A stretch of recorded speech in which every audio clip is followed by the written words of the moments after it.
Hello and welcome to the Gallant Few Rangers podcast, another show on the Rangers women's team. My name's Colin and I'm delighted to be hosting the first one after the season's officially started. Looking back over a 6-1 victory over Spartans. Joining me, my carpool buddy, Graham. I'm pretty sure the last time you and I done a podcast we were on the M8 and here we are again. How are you? I'm good, mate. Yeah, we were on the M8 heading to Ibrox for the final game of the season. We just played Dibs at Easter Road for the men's and we were away at Ibrox for the women's against Glasgow City. I believe at that point it was manacles that were holding on for dear life to your dashboard, but looks like it's the other way around this time. My wee Renault Quail took a fucking pounding that day, didn't it? And the wheels are still needing replaced after that. But so Rangers today, they probably a bit more familiar than what we were expecting for last season. The lineup was Jenna Fife in goals, a back three of Nicola Docherty, Rachel McLaughlin, Cathy Hill, Rachel Rowe, Kirsty Howat and Chelsea Cornet. Chelsea Cornet and Kirsten McLean all in the midfield. Jodie McCleary and Mia McCauley were on the wings, and we had Rio Hardy up front with Kirsty Howat. So Graham, is a kind of 3-5-2. A lot of players that were there last year, we were commenting that obviously we've got Rachel Rowe and Rio Hardy were probably the only two notable inclusions.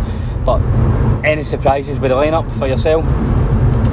No, not for me. Not particularly. I think after pre-season, the Glasgow Cup win was maybe expected. I think before the game, Joe Potter had obviously mentioned that we were without a couple of players, in the match day squad, notably Bell and Hay. I think said, look, it's likely they've picked up some niggles and they'll maybe be out for a couple of weeks.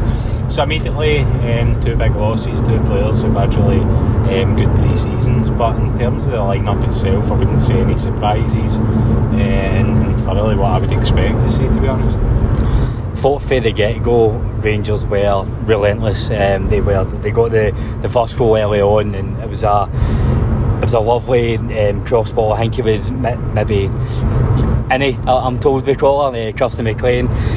Cross ball out to Mia McCauley, who has a lovely first touch and cuts back into Jodie McCleary for the other wing, and it's a fine finish. But I thought McCauley and McCleary, they done so much damage. They kind of had a free roll out in the wing, didn't they? And after that, Rangers they kept on piling the pressure on and on. But we were so good at turning the ball from back to front very quickly. Yeah, no, definitely. We had a lot of joy in the wings. You obviously mentioned at the start, we had that back three. And specifically McCleary and McCauley had big roles to play today, both going forward and falling back if McLaughlin and Docherty were pushing forward. So the first goal came from that good play out wide, and we had a lot of joy with the cutbacks into the box. To be honest, after the first, we could easily been 2-3, maybe even 4 up within the first quarter of the game if it wasn't for the Spartans goalkeeper, who I was actually really impressed with today. She had a blinder, as I think you would want to call it, to be honest.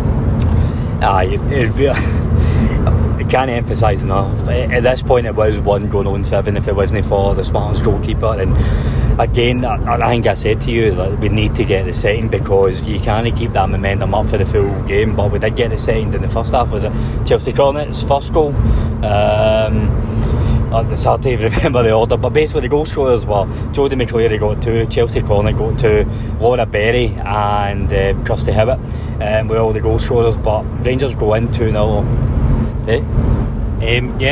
Listen, fragile lead, obviously, 2-0, and you know the half-time talk is we controlled the game, but 2-0 easily, you give a goal away early doors and it could change the game quite significantly. We go in 2-0, impressive control first half performance. As we've said, we could add a lot more, and I'm sure Joe Potter would have probably said a bit more of the same in the second half. Unfortunately, the second half starts and Spartans get that goal that goal back pretty much immediately from the get-go. Cathy Hill maybe just got letting the ball bounce, goes over her, and the Spartans player capitalises, cross the goal, and Spartans get their goal. It was a tidy finish, but we could have easily kind of had our heads down, bit wary, but within a few minutes McCleary pops up with a second, nice ball for corner, and it was a solid header at the back post.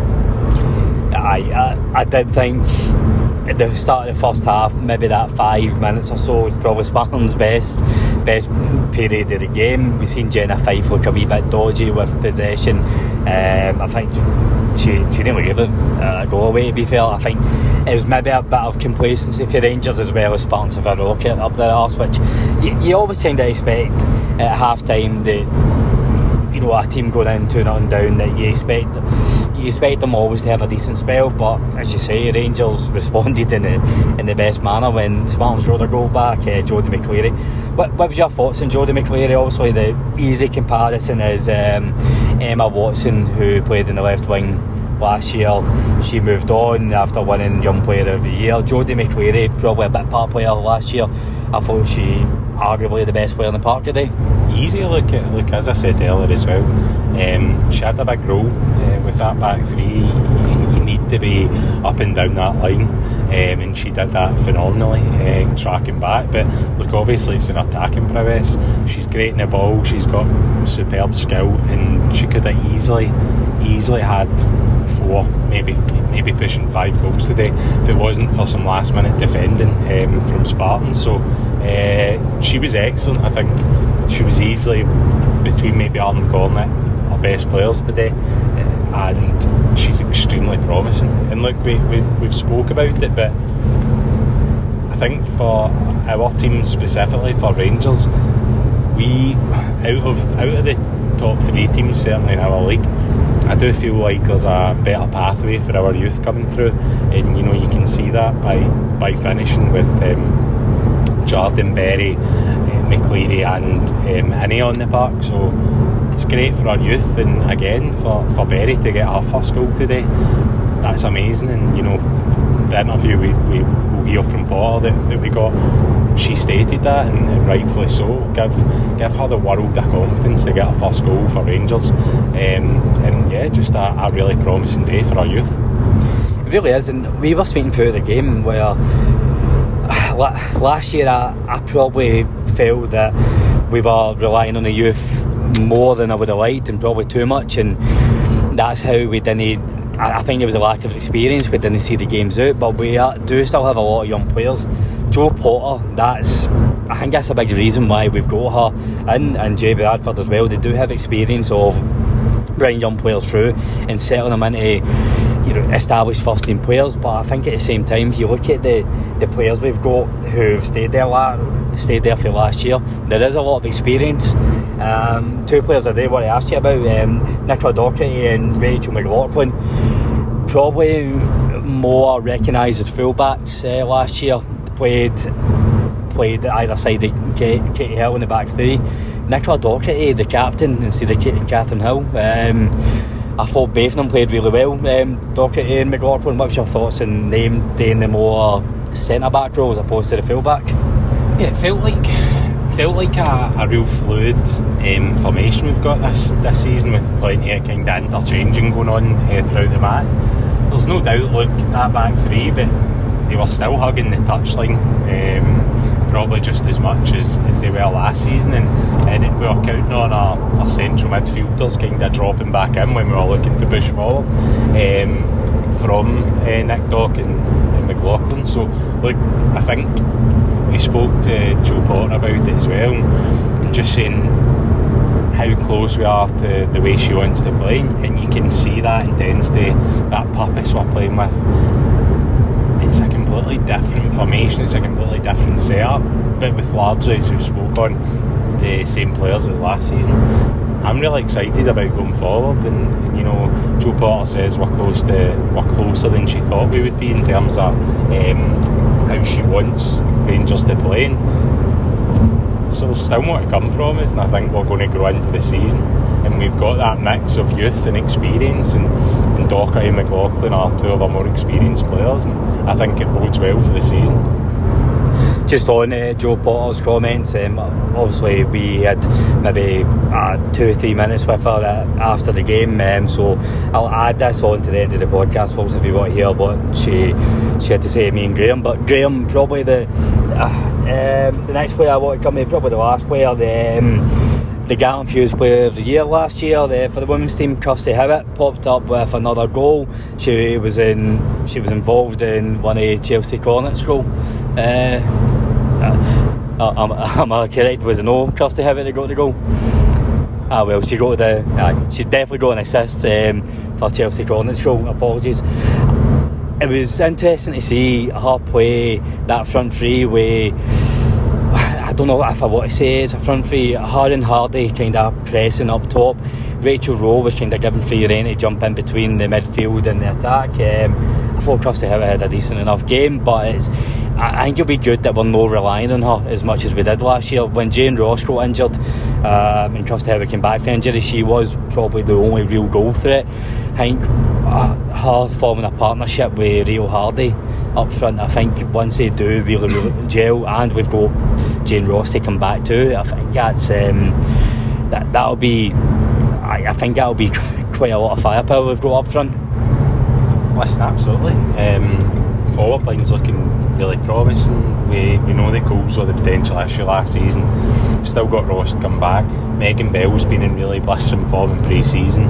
And yeah, look, how it was really important today. A link-up play. I've always said this, a link-up play is so good. I'd really like to see her on the international fold more as well. I think she deserves to be there. I think her and Hardy up front today were excellent. Like, Hardy took a goal well, taking it past the keeper and slotting it home just before the end of the first half, and I think they linked up well. But Howett's one of its strengths is just how she plays with her back to goal.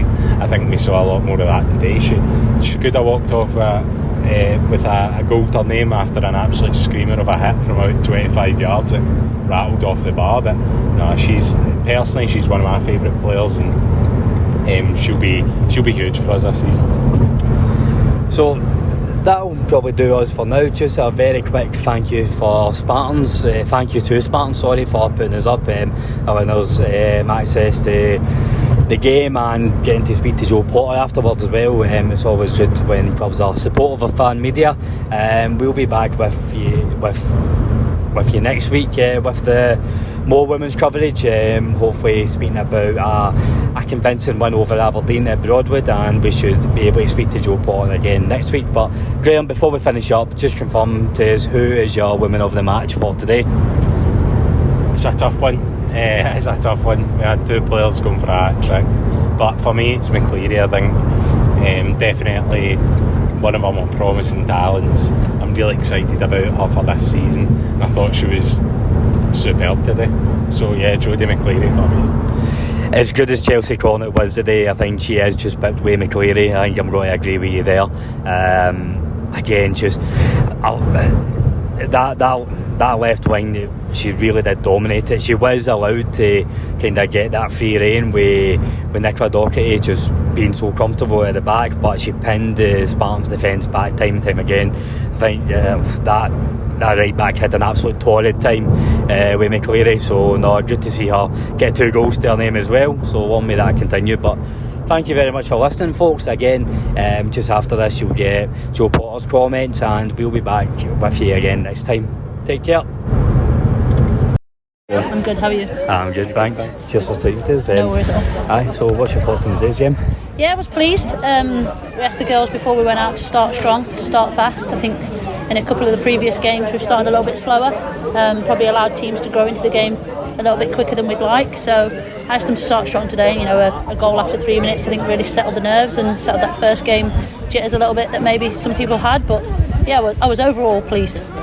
Seemed relentless in the first half. I think the Spartans keeper had a great game in the first half. It's just a matter of time before the second one game, do you think? Yeah, we knew that, and we knew it was only going to be a matter of time because we keep creating chances, and that's the biggest thing for me. I think we hit the bar, we hit the post a few times, so we knew that it'd only be a matter of time before that second one went in, and the biggest thing for me was creating those chances and some good football, some good build-up play and leading up to the goal. So yeah, I think we knew it was only going to be a matter of time before we could wear them down a little bit more and score a few more goals late on. I guess when you look at it overall, we've had a solid pre-season, good Glasgow Cup win. Yeah. You talked early on about how you want us to play. How close do you feel that we are as a team to kind of play how you want to play? We're actually closer than what I thought we'd be at this stage. I've been really, really, really pleased with them. I know how difficult it can be sometimes to come in and change a whole way of playing and change a whole mentality. Asking them to do things that they've never had to do before, being in uncomfortable positions. But the girls have been so receptive and so open to it that I think it's credit to them more than anything else that how well they've took it on. And we're still going to get better. That's the scary thing at the moment. I think we look at us and we go, we're doing really well, but I know that we can even be better. And we'll get to a place where we want us to be, and we'll still keep going. We'll still keep kicking on. We'll never accept where we're at. So I think it's important for me that I realise that we're closer than what I thought we were going to be at this stage. But it means for me that we can even go on even further. A lot of news around young players stepping up to the academy for the first time this season. We've seen some of them play today. How pleasing is it to see how easily they transition into the first team? It's huge for us, because I think it just shows that if they're playing well and they're training well, there's opportunities here, and they're training well day in, day out. We set standards in training and we want to win in training. I've spoke about that winning mentality of trying to breed it day in, day out, so when we get on a Sunday it becomes easy. The girls are showing it, the youngsters are showing it, they're hungry, and I think that's the biggest thing for me. They want to improve and they want to show that they are good. And you see Laura Berry coming on, chasing everything down. She's working hard and she's creating her own chances there. And she's scoring her first senior professional goal, which is unbelievable for her today. I was so pleased for that at the end. Last question for me, obviously, you see at the end there's a really good connection with the players and the fan base showing forward to next week. Absolutely, I think that it's important that our home games are our fortress, and we can hear that with the fans. Even coming to away games, it feels a little bit like that as well. We've got a great following, and then it's just good to hear the fans that are following us on this journey and with us and can see the progression. I was just speaking to a couple there at the end, and they're saying we can see what you're trying to do, we can see a way of playing. I think that's important, that connectivity with the fans and having them along this journey and just buying into it as well, and being 100% behind the girls every single week. Good days. Thanks for speaking to us, Joe. No worries. Cheers. Thank you very Take much. care. Cheers, Lewis.